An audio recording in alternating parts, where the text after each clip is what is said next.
हम पढ़ेंगे जो चल रहा था झारखंड का धरातलीय स्वरूप, वही पार्ट 3 है। कुछ क्वेश्चन ही रह गया, 10-12 क्वेश्चन लगभग।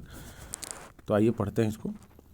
45वां क्वेश्चन है, चाईबासा का मैदान किसको किसको घिरा, मतलब किससे किससे घिरा है, मतलब चाईबासा का जो मैदान है कैसे घिरा है, किससे घिरा है। तो उत्तर में दालमा की श्रेणी से घिरा है, और पूरब में जो है ढालभूम की श्रेणी से घिरा है, दक्षिण में कोल्हान के पहाड़ी से घिरा है, और पश्चिम में जो है सारंडा से घिरा है। ठीक, याद रखिएगा।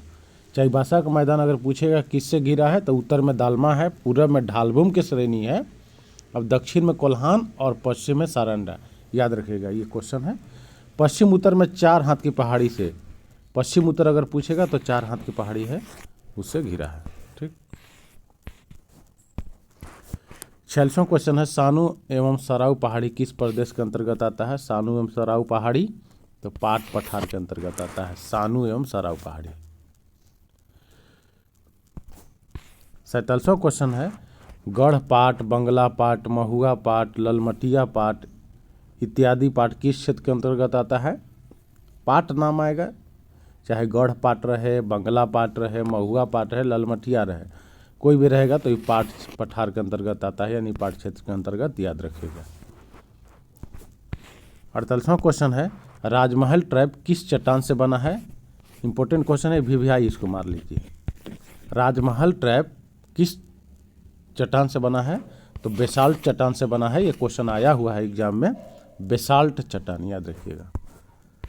49वां क्वेश्चन है, कितने फीट की समोच्च रेखा झारखंड को बिहार के मैदान से अलग करती है। ये भी इम्पोर्टेंट है, भी इसको भी इम्पोर्टेंट मान लीजिए। कितने फीट की समोच्च रेखा झारखंड को बिहार के मैदान से अलग करती है, तो 500 फीट, यानी 500 फीट की जो समोच्च रेखा है उसको बिहार, झारखंड को जो है बिहार के मैदान से अलग करती है। इम्पोर्टेंट क्वेश्चन है, इसको ध्यान में रखना है, क्योंकि जब बिहार से झारखंड अलग हो रहा था तो लगभग 45.80%, यानी कितना परसेंट भूभाग को काट के अलग झारखंड का निर्माण किया गया। 50वां क्वेश्चन, झारखंड क्षेत्र का प्रमुख प्राकृतिक भाग कौन सा है।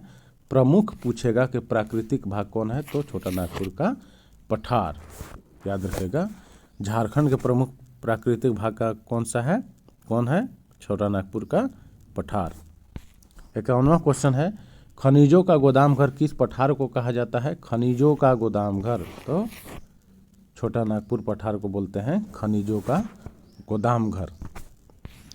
52वां क्वेश्चन है, छोटा नागपुर के चट्टान कैसी है। जो छोटा नागपुर के चट्टान है कैसी है, तो क्रिस्टलीय एवं कायांतरित है। ये भी क्वेश्चन एग्जाम में आया हुआ है, पूछ देगा क्वेश्चन कि छोटा नागपुर के जो चट्टान है कैसी है, तो कैसी है, तो क्रिस्टलीय एवं कायांतरित। याद रखिएगा। 53वां क्वेश्चन है, कौन सा पठार भारतीय उपमहाद्वीप के प्राचीनतम भूखंड गोंडवाना का एक भाग है।